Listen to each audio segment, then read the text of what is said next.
What up, everybody? Even predating the Raising Kanan timeline, Marvin Thomas has been the Thomas sibling with the most heat.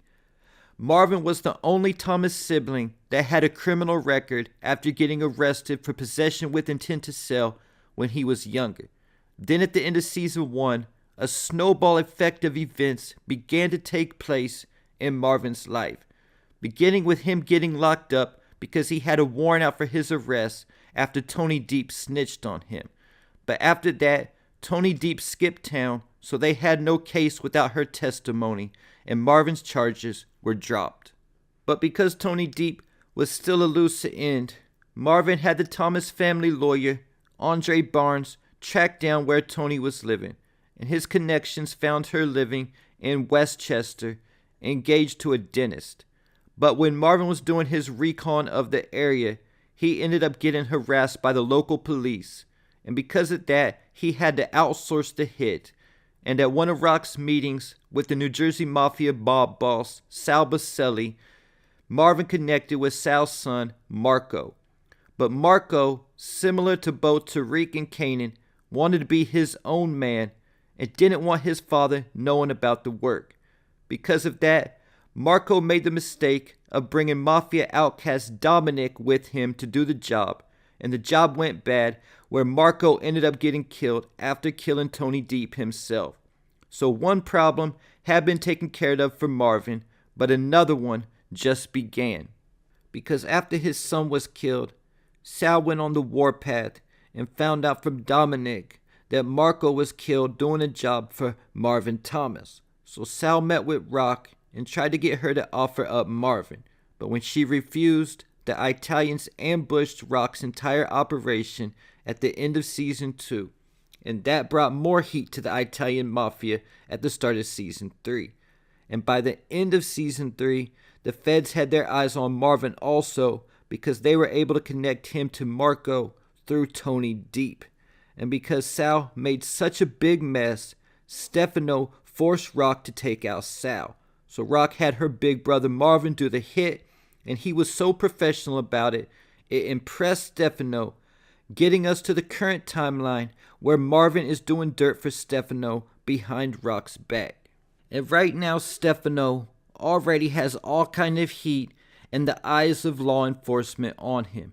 In season 3, he told Sal he got it from a reliable source that the feds had bugged several of their spots. Then in season 4, episode 2, Andre Barnes told Rock that his mole inside the FBI told him that her and Marvin were both observed separately meeting with Stefano. So this means that Stefano's not only being watched by the FBI, but the FBI can now connect both Marvin and Rock to Stefano. Again, going back to season 3, when the FBI had Marvin as their primary suspect and connecting him to the New Jersey Mafia, and now they can also connect him to Stefano. And even though Agent Tanner hasn't been seen on screen yet in season 4, we know all this information is getting back to him. So we know that Stefano has eyes watching him, his fish shop is most likely bugged, and they most likely also have wiretaps on his phone conversations, getting me to Marvin killing the bookie in episode 2. Stefano told Marvin he didn't want it to be too acrimonious because the guy is a good earner, and to only ring his bell a little. But when the bookie started running his mouth to Marvin, Marvin lost his cool and killed him. Then later in the episode, it showed Marvin on the phone speaking to Stefano, trying to explain his actions, saying that the bookie wasn't going to listen. Keeping in mind, like I said, Stefano's phones are probably wiretapped, so this could definitely be another problem for Marvin moving forward, unless Stefano was talking to him from a payphone. And like I talked about in the video I made yesterday, we know from the Power timeline, and when Tony Teresi got locked up and released, that Stefano is going to have a RICO case coming against him in either 93 or 94, where most of his crime family will rat him out and get tickets to Arizona. Everyone except Tony Teresi.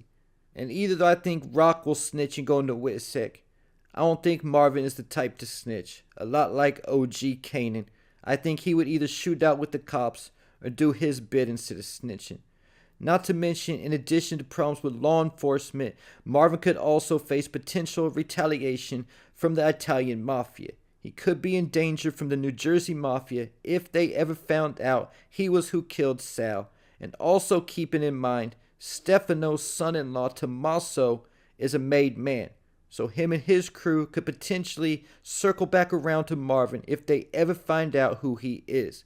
Because of all that, I think we could potentially see Marvin fleeing New York and going on the run, ultimately moving to Washington, D.C. Keeping in mind that the Season 4 trailer showed Marvin attacking Tremont from Washington, D.C. Another teaser shows Marvin with Tremont tied up and Marvin's punching him in the face. I think Rock will ultimately show up and take the kill shot. Then after Tremont, the DC distro is out of the picture. I think Marvin will move to DC and set up shop, taking over as the DC distro. I think this will probably even happen at some point in Season 4.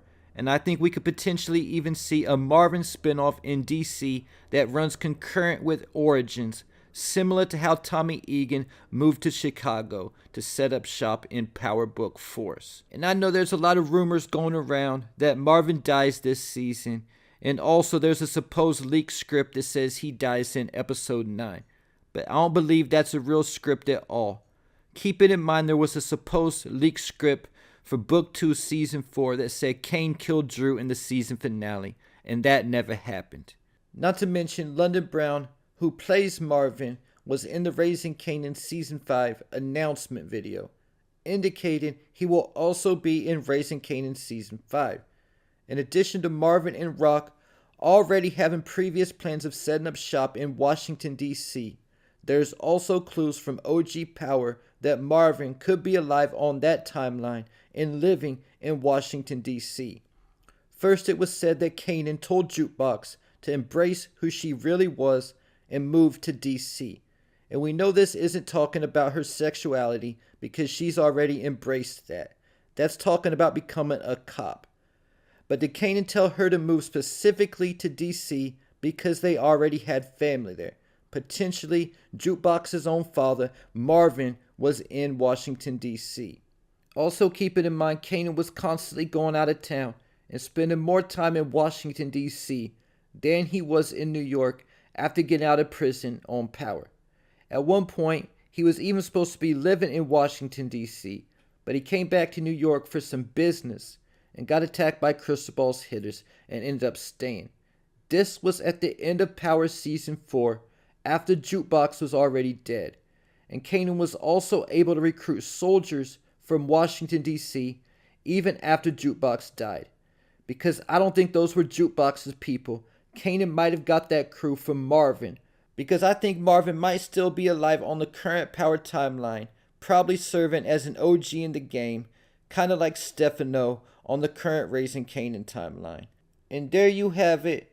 Rock and Marvin could potentially both be alive on the current Power timeline. Rock living under federal protection in Witsec, and Marvin living in DC as the boss of that city. Leave your thoughts, theories, and predictions in the comments.